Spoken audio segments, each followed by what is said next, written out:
सवाल ये है, क्या सच में हम एक देश हैं या फिर भाषा और लिबास के नाम पर आज भी दीवारें खड़ी हैं।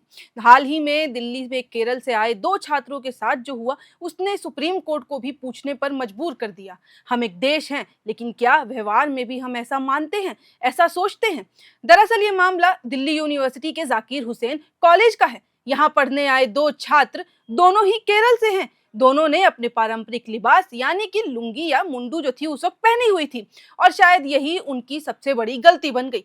सड़क पर कुछ लोगों ने उनका मजाक उड़ाया, उन्हें लगातार घूरा, और जब उन्होंने हिंदी में जवाब नहीं दिया तो हिंदी बोलो कहकर उन पे लगातार दबाव बनाया गया।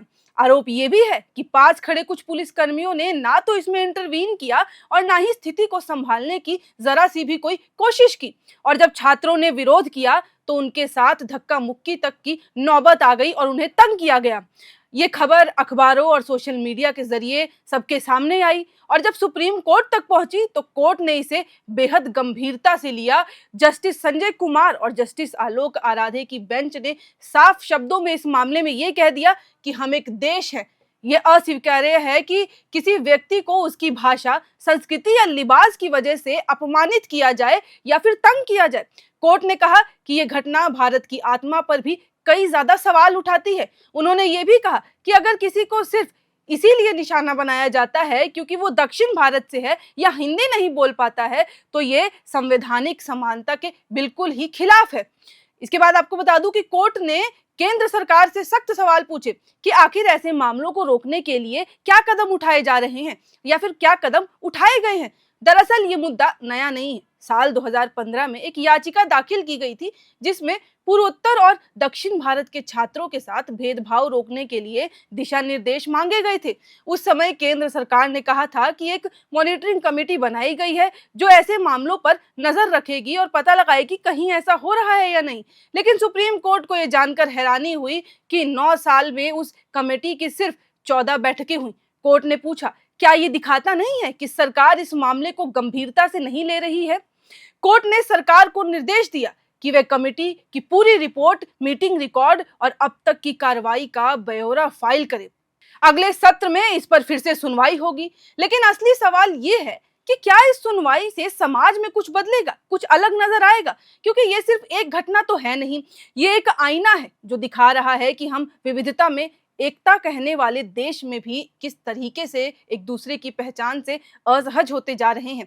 आज भी अगर कोई दक्षिण भारतीय व्यक्ति अपनी परंपरागत पोशाक पहन ले तो उसे अजीब कहकर उस पे हंस दिया जाता है, उसका मजाक उड़ा दिया जाता है। अगर कोई पूर्वोत्तर का छात्र हिंदी में कमजोर है तो उसे चाइनीज कहकर चिढ़ाया जाता है या फिर चीनी है कहा जाता है। यही मानसिकता हमारे समाज के भीतर गहराई तक धसी हुई है। भारत का संविधान हर नागरिक को उसकी भाषा, संस्कृति और परंपरा के सम्मान का अधिकार देता है। वो जो करना चाहे ये अधिकार देता है। लेकिन व्यवहार में हम देख रहे हैं कि भाषा और पहनावे को लेकर असहिष्णुता बढ़ती जा रही है।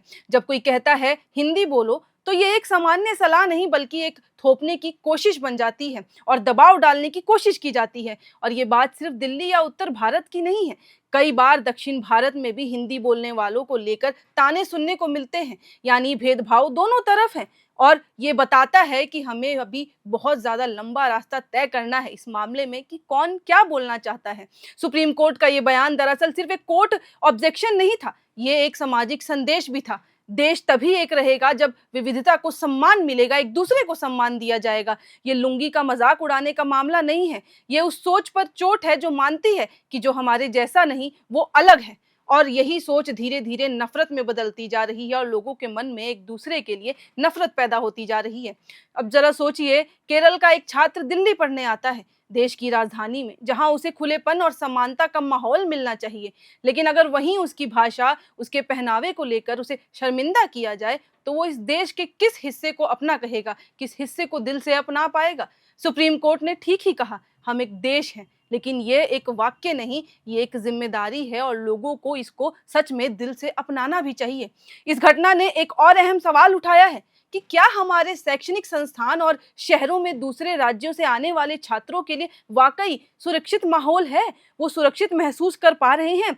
हर साल हजारों छात्र दक्षिण से उत्तर या उत्तर से दक्षिण पढ़ाई के लिए आते हैं, लेकिन कितने कॉलेज ऐसे हैं जहां उन्हें समानता का एहसास कराया जाता है? ये एक बहुत ही बड़ा सवाल है। कितने हॉस्टल ऐसे हैं जहां भाषा या भोजन को लेकर मजाक नहीं उड़ाया जाता एक दूसरे का। ये मामला पुलिस की भूमिका पर भी कई सवाल खड़े करता है। जब किसी के साथ भेदभाव होता है और पुलिस तमाशा देखती रहती है, तो ये केवल कानून का नहीं बल्कि संवेदना का भी अपराध बन जाता है। सुप्रीम कोर्ट ने सरकार से कहा कि ऐसे मामलों में सिर्फ बयान नहीं, कार्रवाई दिखनी चाहिए, कुछ करना चाहिए। कोर्ट ने साफ चेतावनी दी कि सांस्कृतिक या भाषाई भेदभाव अस्वीकार्य है और अगर हम एक देश के रूप में खड़े रहना चाहते हैं तो ऐसे व्यवहार पर तत्काल रोक लगानी होगी और इस पे सख्त से सख्त कार्रवाई करनी होगी। अब जरा खुद सोचिए, ये वही भारत है जहां एक तरफ हम एक भारत श्रेष्ठ भारत का नारा देते हैं, एकजुटता का मिसाल देते हैं, लेकिन दूसरी तरफ अपने ही देश के लोगों को उनके पहनावे या भाषा के कारण पराया महसूस कराते हैं। ये विरोधाभास हमें तोड़ता है, कमजोर करता है। ये बताता है कि हमें सिर्फ आर्थिक या राजनीतिक एकता नहीं बल्कि इमोशनल एकता भी चाहिए। ये जरूरी है, एक अहम मुद्दा है। ये कहानी सिर्फ दो छात्रों की नहीं बल्कि उन लाखों भारतीयों की है जो अपने सपनों के लिए घर छोड़कर देश के किसी और कोने में, किसी और हिस्से में पढ़ने या काम करने आते हैं। ये कहानी हमें याद दिलाती है कि एक देश की एकता सिर्फ नक्शे पर नहीं होती, वो हमारे दिलों में होती है और दिल तभी जुड़ते हैं जब हम एक दूसरे को उतना ही सम्मान करते हैं, सम्मान देते हैं और सीखने की चाह रखते हैं। आज सुप्रीम कोर्ट ने आवाज उठाई है, लेकिन असली बदलाव तब होगा जब हम सब अपनी सोच बदलेंगे और सब इसका पालन करेंगे। जब कोई किसी की भाषा, भोजन या पहनावे पर ताना मारे तो आसपास के लोग खड़े होकर कहें, रुको, ये गलत है, ऐसा नहीं करना चाहिए। जब पुलिस ऐसे मामलों में चुप ना रहे, जब कॉलेज प्रशासन सख्ती से कार्रवाई करे, जब समाज कहे हर संस्कृति मेरी है, हर एक अपना मेरा है, तभी हम सच में कह पाएंगे कि हम एक देश हैं और एकजुटता की मिसाल है। क्या आप जानते हैं, ऐसे ही कई मामले हर साल रिपोर्ट ही नहीं होते क्योंकि लोग डर जाते हैं, सोचते हैं कि शिकायत करने से क्या ही होगा। लेकिन सुप्रीम कोर्ट की ये सख्त टिप्पणी एक उम्मीद है कि अब इन घटनाओं को नजरअंदाज नहीं किया जाएगा और इस पे कार्रवाई की जाएगी और तभी लोग अपने आप को सुरक्षित महसूस कर पाएंगे। हम सबको याद रखना चाहिए, ये देश 28 राज्यों और 8 केंद्र शासित प्रदेशों का है, लेकिन इसकी आत्मा एक ही है और सब एक ही हैं। हमारी भाषाएं, संस्कृतियां, पहनावे अलग अलग हो सकते हैं, पर हमें जोड़ने वाला धागा है सम्मान और संवेदना, एक दूसरे के प्रति प्रेम। और जब ये धागा टूटता है तो पूरा ताना बाना बिखर जाता है। कहते हैं एक परिवार में सारे लोग एक जैसे नहीं होते, पर एक मुट्ठी बंद करे तो एक जैसे ही प्रतीत होते हैं।